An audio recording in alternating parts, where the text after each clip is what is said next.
नमस्कार, मैं हूं कुमार गजेंद्र। जनपद ऑन द स्पॉट में आपका स्वागत है।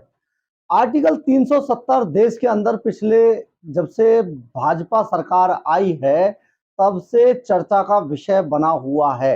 आर्टिकल 370 ने जहां हमारे पूरे देश को एक नए आयाम दिए हैं, वहीं राजनीतिक गलियारों में कुछ पार्टियां, कुछ नेता ऐसे हैं जिनके लिए आर्टिकल 370 जहर के समान नजर आती है और वो इसको एक देशद्रोह के समान मानते हैं। क्योंकि जम्मू और कश्मीर के अंदर आजादी के बाद से ही लगातार ये मांग उठ रही थी कि आर्टिकल 370 को हटाया जाए या नहीं हटाया जाए। जम्मू कश्मीर में बहुत सारे नेता ऐसे थे, मुफ्ती मोहम्मद महबूबा समेत, जो कि आर्टिकल 370 के पक्षधार थे। इसके अलावा जो आईएसआई, पाकिस्तान समर्थित जो आईएसआई है, खुफिया एजेंसी, उसके लोग भी धारा 370 को हटाने में, और जो पाकिस्तान की तरफ जाने वाले लोग थे, पाकिस्तान के की सोच वाले लोग थे, वो भी आर्टिकल 370 को हटाने में बिल्कुल भी इंटरेस्टेड नहीं थे। और उनको लगता था कि धारा 370 अगर जम्मू कश्मीर से हटा दी गई तो पता नहीं कितना कत्लेआम हो जाएगा, क्या हो जाएगा। और इसके लिए बाकायदा कई नेता तो बाकायदा धमकियां देते थे कि जम्मू कश्मीर के अंदर खून बहने लगेगा अगर धारा 370 हटा दी गई जम्मू कश्मीर से तो। लेकिन ऐसा हुआ नहीं। भाजपा ने अपने अपने चुनावी एजेंडे में धारा 370 को बहुत ही प्रमुखता से रखा था और उन्होंने कहा था अगर पार्टी हमारी आती है सरकार के अंदर तो वो जम्मू कश्मीर से धारा आर्टिकल 370 को खत्म कर देंगे। और भाजपा सरकार ने अमित शाह के गृह मंत्री बनने के बाद अपने दूसरे कार्यकाल में धारा 370 को जम्मू कश्मीर से उखाड़ फेंका। ये होती है राजनीतिक शक्ति, राजनीतिक ताकत, राजनीतिक दृढ़ सोच, जिसके दम पर जब नेता अपनी अपने अपने दम दिखाना शुरू करते हैं तो उसका अंजाम होता है कि हमारे देश से, यानी कि जो हमारा अभिन्न अंग जम्मू कश्मीर है, उससे हमारी सरकार ने, यानी कि मोदी सरकार ने धारा 370 को उखाड़ फेंका। कोई कत्लेआम नहीं हुआ, कोई वहां पर गोली नहीं चली, कोई फायर नहीं हुआ और धारा 370 खत्म हो गई। धारा 370 देश को आजाद होने के बाद से ही जम्मू कश्मीर में इसलिए लगा दी गई थी कि जम्मू कश्मीर को पूरी तरीके से स्वतंत्र घोषित ना करके एक ऐसा प्रावधान वहां पर रख दिया गया कि जिससे कि जब से आजादी मिली है तभी से जम्मू कश्मीर पर पाकिस्तान भी अपना दावा ठोकता रहा, लेकिन ऐसा हुआ नहीं। जम्मू कश्मीर में पाकिस्तान ने बहुत ज्यादा आतंकवाद, जो हमारा दिल कहा जाता है, जहां से हमें हमारी सरकारों को बहुत ज्यादा रेवेन्यू मिलता था, वहां पर अशांति फैलाई पाकिस्तान ने। पाकिस्तान लगातार वहां पर आतंकवादी भेजता रहा। पाकिस्तान वहां पर जो हिंदू रहते थे जम्मू कश्मीर के अंदर उन पर अत्याचार कराता रहा, कत्लेआम कराता रहा। अंत ऐसा हुआ कि जो जम्मू कश्मीर में जो हिंदू रहा करते थे, उन्हें लास्ट में जम्मू कश्मीर छोड़कर दूसरे राज्यों में, यानी कि दिल्ली के अंदर आकर शरण लेनी पड़ी। लोगों के वहां पर व्यापार उजड़ गए, सब तरीके से बुरी तरीके से वहां पर त्रस्त हो गए। आतंकवाद का इतना बोलबाला हुआ कि आतंकवादियों ने जिसने भी सर उठाया जम्मू कश्मीर के अंदर उसी को गोलियों से भून डाला। लेकिन अब जब से मोदी सरकार आई है, क्योंकि मोदी सरकार के एजेंडे में था आर्टिकल 370 को हटाना, और उन्होंने एक दिन के अंदर जम्मू कश्मीर से आर्टिकल 370 को खत्म कर दिया। अब बहस ये है कि आर्टिकल 370 जम्मू कश्मीर में रहना चाहिए या नहीं रहना चाहिए। आर्टिकल 370 को लेकर देश के अंदर, क्योंकि हम एक लोकतांत्रिक देश है, इसलिए हम सभी पक्षों को सुनते हैं और सभी तरीके की चीजों की दलीलें सुनते हैं, इसके बाद ही कोई फैसला लेते हैं। तो आर्टिकल 370 को लेकर पूरे देश के अंदर से बहुत सारी याचिकाएं पीआईएल जो है सुप्रीम कोर्ट के अंदर डाली गई थी, और सुप्रीम कोर्ट के अंदर कपिल सिब्बल इन पीआईएल की जो है पैरवी कर रहे हैं। तो सभी सभी पीआईएल को, सभी याचिकाओं को क्लम्प कर दिया गया, और सीजेआई जो चंद्रचूड़ हैं, चंद्रचूड़ सिंह, उन्होंने इसकी सुनवाई के लिए एक डेट निश्चित की थी।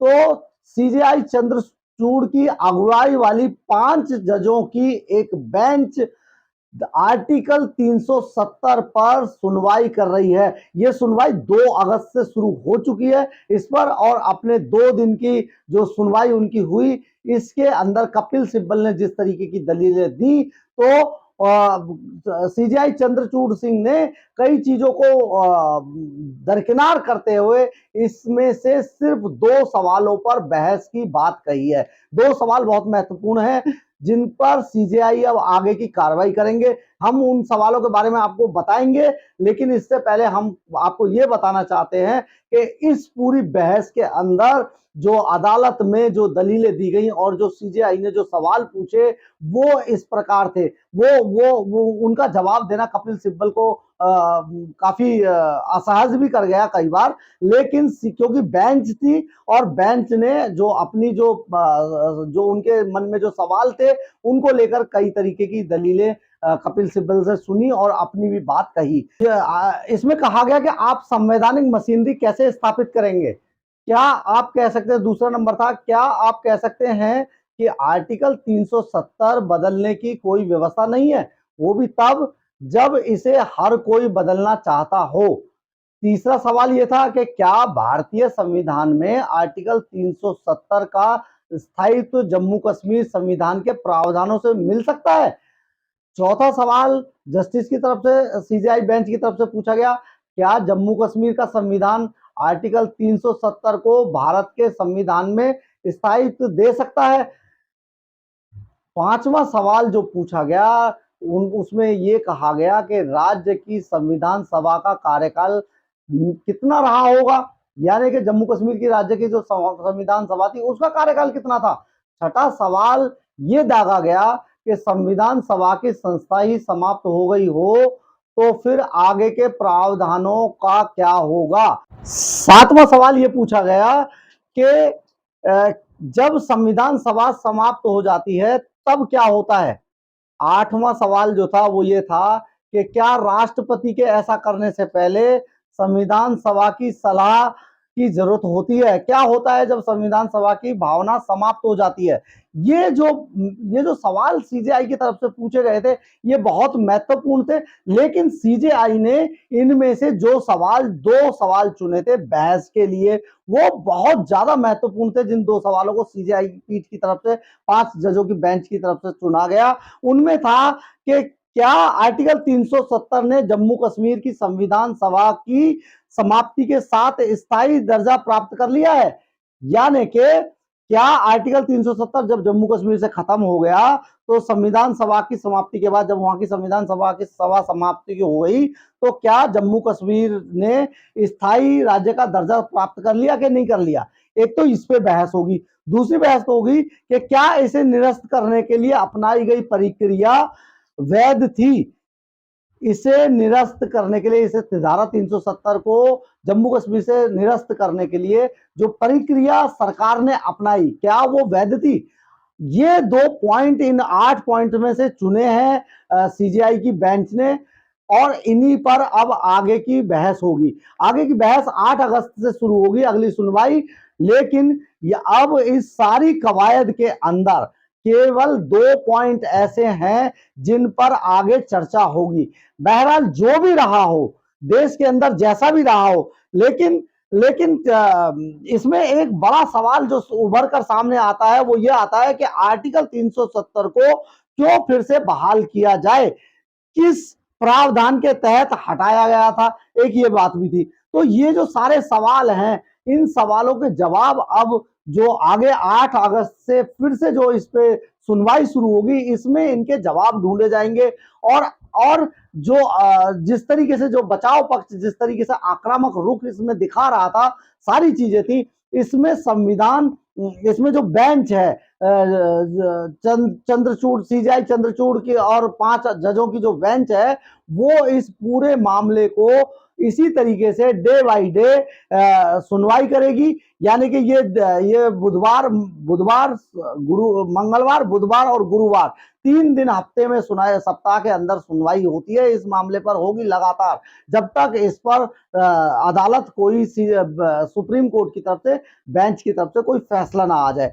हालांकि इसके बारे में हम आपको एक और बात बता देते हैं। जिस तरीके से बहुत सारे अलगाववादी नेता जम्मू कश्मीर के अंदर पाकिस्तान से मोटी रकम ऐंठने के बाद जम्मू कश्मीर में जिस तरीके से अशांति फैलाते थे, गोलीबारी करते थे, आतंकवादियों को घुसपैठ कराते थे, यहाँ की सूचनाएं वहां भेजते थे और इसी पर उनकी जिस तरीके से नेतागिरी या राजनीति चलती थी, पारिवारिक घराने थे बाकायदा वहां पर, इसका फायदा उठाते हुए बहुत सारे राजनीतिक परिवारों ने करोड़ों अरबों रुपए की संपत्ति भी अर्जित की। यानी कि वहां की जो आम जनता थी वो इस सेक्शन की वजह से या इस तरीके के जो वहां पर प्रावधान लागू किए गए थे उनकी वजह से गरीब और गरीब होती चली गई और जो कुछ घराने वहां पर पाकिस्तान से मिलकर अपनी सत्ता चला रहे थे वो लगातार अमीर होते चले गए। उनके पास आज हजारों करोड़ रुपए की संपत्ति, होटल्स और दूसरे तरीके के खेत बागान और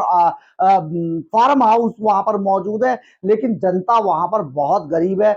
जनता वहां गोलीबारी में फंसी हुई है, गोली बम धमाके और आतंकवादी। वहां पर आतंकवादी केसर की खेती के बजाय वहां पर अब आतंकवादी उगाए जाने लगे थे। इसलिए धारा 370 ने जहां जहां देश को मजबूती दी है अब वहां पर पत्थरबाजी नहीं होती है। जिस तरीके से हम देखते थे कि पत्थरबाज वहां पर पत्थरबाजी करते थे, पैसा देके उनको प्रायोजित पत्थरबाजी कराई जाती थी, लोगों को स्कूल के बच्चों को पत्थर थमा दिए जाते थे, वो अब पत्थरबाजी धारा 370 हटने के बाद वहां पूरी तरीके से बंद हो चुकी है। जम्मू कश्मीर का युवा अब वहां पर पढ़ने में लगा है, अब वहां तैयारी करने लगा है, अब वहां बड़े बड़े आईआईटी बड़े बड़े संस्थान जा रहे हैं, अब वहां पर पढ़ाई शुरू हो चुकी है। अब वहां पर जो जिन युवाओं के हाथों में नेता अपने फायदे के लिए बंदूक थमा दिया करते थे, जो 47 और AK-56 से अपने बचपन की शुरुआत करते थे खेलते हुए, जो हथगोले और बमों को फेस करते हुए स्कूलों में पढ़ाई कर रहे थे, अब वहां पर निर्भीक निडरता से स्कूलों में जाते हैं, कॉलेजों में जाते हैं और वहां पर अब पढ़ाई शुरू हो चुकी है। पहले जहां जम्मू कश्मीर का युवा अपनी पढ़ाई के लिए, अपने उज्जवल भविष्य के लिए दिल्ली जैसे दूसरे राज्यों में जाता था, वहां पर अपना भविष्य तलाशता था, वहां पर नौकरी ढूंढता था, अब जम्मू कश्मीर के अंदर धारा 370 हटने के बाद ऐसा माहौल नहीं है। अब वहां माहौल पारिवारिक हो चुका है और कुछ चीजें अभी जिस तरीके से बची हैं, जिस तरीके से पाकिस्तान लगातार वहां पर कोशिश कर रहा है, आने वाले समय में अगर धारा 370 जैसे कानून का सख्ती से पालन हुआ और वहां पर रहा तो आने वाला समय जम्मू कश्मीर का, जिस तरीके से जम्मू कश्मीर बहुत खूबसूरत है, इसी तरीके से जम्मू कश्मीर के युवाओं का भविष्य भी बहुत खूबसूरत होगा। अगर मेरा वीडियो आपको अच्छा लगा हो तो इसे लाइक, शेयर और सब्सक्राइब जरूर करें, इससे हमें ऊर्जा मिलती है। जय हिंद, जय भारत।